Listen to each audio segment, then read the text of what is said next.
안녕하십니까. 이어서 경남 소식입니다. 어제 부산에서 열린 홍준표 자유한국당 대통령 후보의 선대위 출범식에 경남적 단체장들이 휴가를 내고 대거 참석했습니다. 공무가 아니라 개인적인 용무라는 건데요. 기사가 운전하는 관용차를 타고 직원까지 대동을 했습니다. 조미령 기자가 취재했습니다. 함양군청 군수실, 군수가 자리를 비웠습니다. 네, 아침에 출근하셔서 면담증 잡으셔서 그러고 마치시고 연가를 가셨거든요.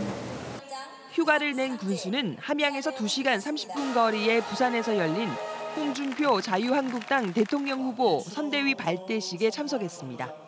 행사에는 함양 군수를 비롯해 진주 밀양시장, 창녕, 합천, 하동, 산청 군수 등이 나란히 자리했습니다.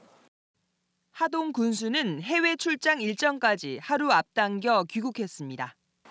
이들 단체장은 휴가를 내고 개인 자격으로 참가했지만 대부분 기사가 운전하는 관용차를 타거나 직원을 대동했습니다. 연가 내실 것입니다. 출장 뭐 잠깐 있다 가요. 필요 없고 하면 조금 시간이 걸리네. 관용차 타고 오면 안 되는 거 아니에요? 관용차 타면 안 되지. 네. 아이고 또 뭐 차 빌리고 하는 것보다 좀 관용차 타고 오시면 안 되는 거 아니야? 연가 내셨으니까. 좀 봐주세요. 네? 죄송합니다. 네. 선대위 출범식은 당원만을 대상으로 한 정당 공개 행사로 단체장도 지지 선언이나 축사 등을 하지 않을 경우 참석은 할 수 있습니다.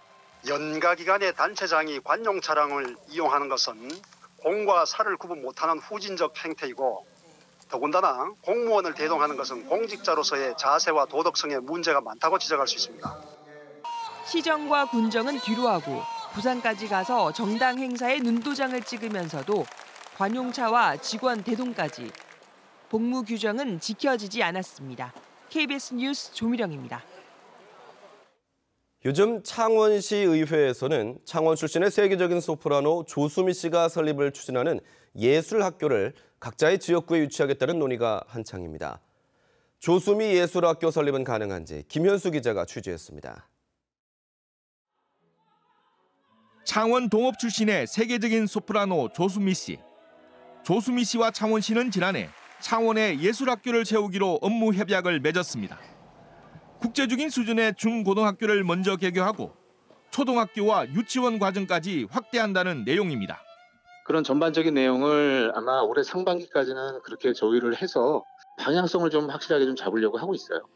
창원시는 경남의 예술고등학교가 한 곳뿐인데다 해마다 150명 이상의 학생이 예술고 진학을 위해 타 지역으로 전출하고 있어 전폭적인 지원을 하기로 했습니다.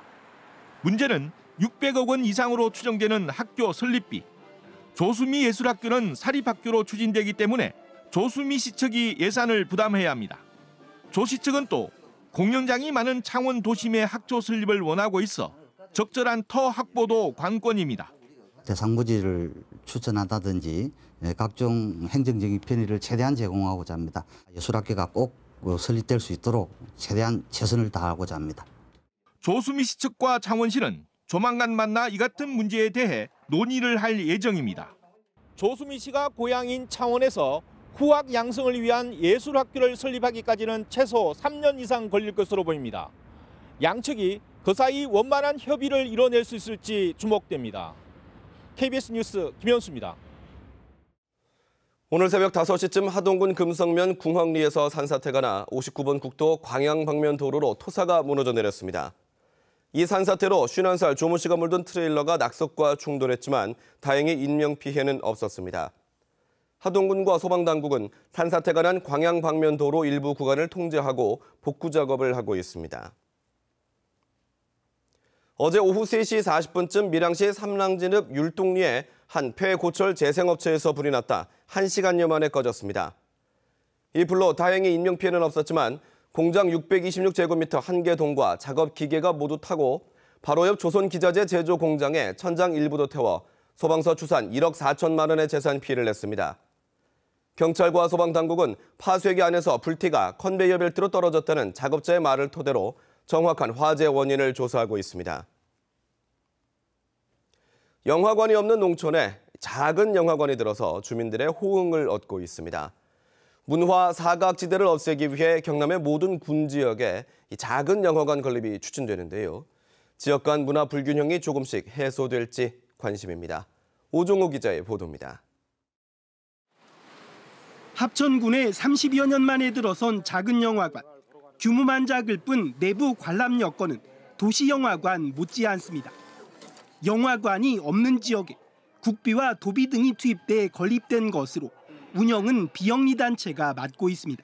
평일 저녁이나 주말에는 예매를 하지 않으면 표를 구하기 힘들 정도로 많은 주민들이 찾고 있고 8개월 정도 됐는데 관람객이 4만 6천 명을 지금 넘어서서 개봉작을 보면서도 관람료는 5,000원, 일반 영화관의 절반 수준입니다. 무엇보다 영화 한 편 보러 멀리 진주나 대구까지 가야 하는 불편이 사라졌습니다. 시간적인 전략 차이나 또 가격대에 또 너무 싸고 또 인근 지역에 또 같이 볼 수 있는 공감대가 되니까 너무 좋습니다. 지난해 3월 개관한 남해 작은 영화관은 개관 첫 해부터 흑자를 기록했습니다. 경상남도는 이를 바탕으로 작은 영화관을 내년에 산청과 함안, 앞으로 모든 군 지역으로 확대합니다. 굉장히 성공적으로 좀 추진되다 보니까 시군에서 서로 하려고 지금 노력을 하고 있는데 매년 2개 하면은 조만간에 다 해소될 거로 보고 있습니다. 경상남도는 또 찾아가는 도립미술관과 경남 도민예술단 순회 공연을 통해 농촌 지역의 문화 소외 현상을 차츰 줄여나간다는 계획입니다. KBS 뉴스 오종우입니다. 신고리 5호와 6호기 건설 중단 이후 논란이 이어지고 있는데요. 원전 인근 지역의 자치단체장과 국회의원들은 신고리 5, 6호기 건설을 어떻게 바라보고 있을까요? 노준철 기자가 취재했습니다. 원전단지의 9, 10번째 원전인 신고리 5, 6호기. 반경 30km 안에는 부산과 울산, 경남 양산 이렇게 3개 자치단체가 있고 주민 380만 명이 거주하고 있습니다. 이곳의 행정인들과 정치가들은 과연 어떤 생각을 갖고 있을까요? 먼저 광역자치단체, 서병수 부산시장과 김기현 울산시장은 안전성 확인 전까지 건설 중단이라는 같은 의견을 냈습니다. 대선 후보로 뛰는 홍준표 경남지사는 의견 없음, 무응답이었습니다. 다음은 원전을 낀 기초자치단체, 의견이 엇갈렸습니다. 백선기 해운대구청장은 즉각 건설 중단을, 오규석 기장군수는 안전성 확인 전까지 건설 중단 입장을 밝혔습니다.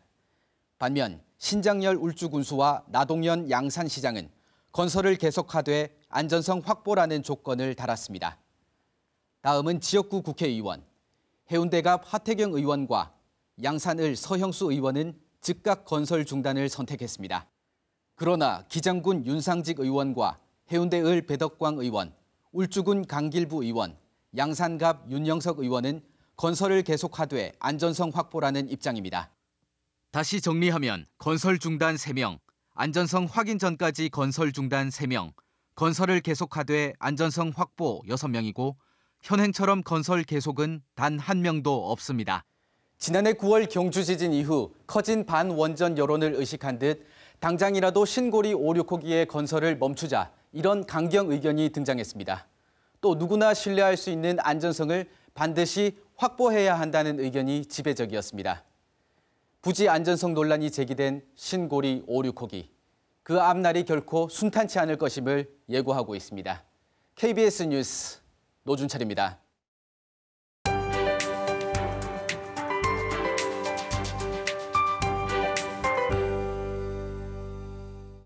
어제 예상했던 것보다 훨씬 많은 비가 내렸습니다. 지금은 좀 잦아들었는데요. 지도 보시면 초록색으로 표시된 부분이 강수구역입니다. 앞으로 비구름은 점차 동쪽으로 빠져나감에 따라서 오전에 서부 지역부터 비가 그치기 시작하겠습니다. 하지만 비는 늦은 오후나 돼야 대부분 그치겠고 앞으로도 남해안은 최고 30mm, 그 밖의 지역도 5에서 10mm가 더 내릴 것으로 보여 시설물과 침수 피해 없도록 주의하셔야겠습니다. 오늘은 기압골의 영향을 받다가 점차 벗어나겠습니다. 공기는 종일 서늘하겠는데요. 현재 동부 지역이 16도 안팎을 보이고 있습니다. 낮에는 흐린 가운데 창원 19도, 김해가 18도에 그치겠습니다. 경남 서부 지역도 진주와 사천이 16도를 보이고 있지만 비 때문에 서늘하게 느껴지고 있습니다. 낮에는 20도 안팎으로 어제보다 3, 4도가량 높겠습니다. 오늘 해상에는 풍랑주의보가 내려진 가운데 물결이 매우 높게 일겠습니다. 또 안개도 짙기 때문에 항해나 조업하는 선박은 주의하셔야겠습니다. 내일은 다시 맑은 하늘 볼 수 있겠고 기온도 크게 오르겠습니다. 주말 동안은 대체로 구름만 많은 날씨가 예상됩니다. 기상정보였습니다. 오는 12일 경남 선거구 10곳에서 치러질 4.12 보궐선거의 후보자들을 소개합니다. 도의원을 선출하는 양산시 제1선거구에는 기호 1번 더불어민주당 김성훈 전 국회의원 보좌관이, 기호 2번 자유한국당 곽종포 양산전력 대표이사, 기호 3번 국민의당 강창준 경남도당 지역균형발전위 원장이 후보로 등록했습니다. 도의원을 뽑는 남해군 선거구에는 기호 2번 자유한국당 문준홍 남해커피마을 협동조합 대표, 기호 4번 바른정당 박종식 남해고등학교 총동창회 부회장, 기호 5번 정의당 김광석 전 남해시대 대표이사, 기호 6번 무소속 류경환 학교운영위원회 남해군 협의회장이 출마했습니다. 군의원을 뽑는 하동군 나선거구에는 기호 1번 더불어민주당 이강현 전 하동군체육회 생활체육회 사무국장, 기호 4번 바른정당 추재성 하동군체육회 이사, 기호 6번 무소속 박성곤 전 하동읍장이 후보로 나섰습니다. 통영에 있는 레포츠 체험시설인 루지가 어제 정식 개장했습니다. 통영 루지는 뉴질랜드 스카이라인사가 $1,000만 투자해 만들었고, 지난 2월 10일 임시 영업 개시 이후 20만 명의 이용객이 다녀갔습니다. 통영 루지는 세계에서 두 번째, 아시아에서 가장 긴 1.5km의 트랙을 갖췄고 40여 명의 지역 고용 창출을 했습니다. 부산 김해 경전철이 사업 재구조화로 시행사와 위탁 운영사를 통합하면서 운영비 절감을 위해 안전도우미 60명을 전원 철수시켰습니다. 무인 시스템으로 운영되는 경전철 안전도우미는 비상 상황 시 승객의 안전관리와 연락, 대처 임무 등을 맡아 60명이 월 6천만 원의 인건비를 지급받았습니다. KBS 뉴스를 마칩니다. 고맙습니다.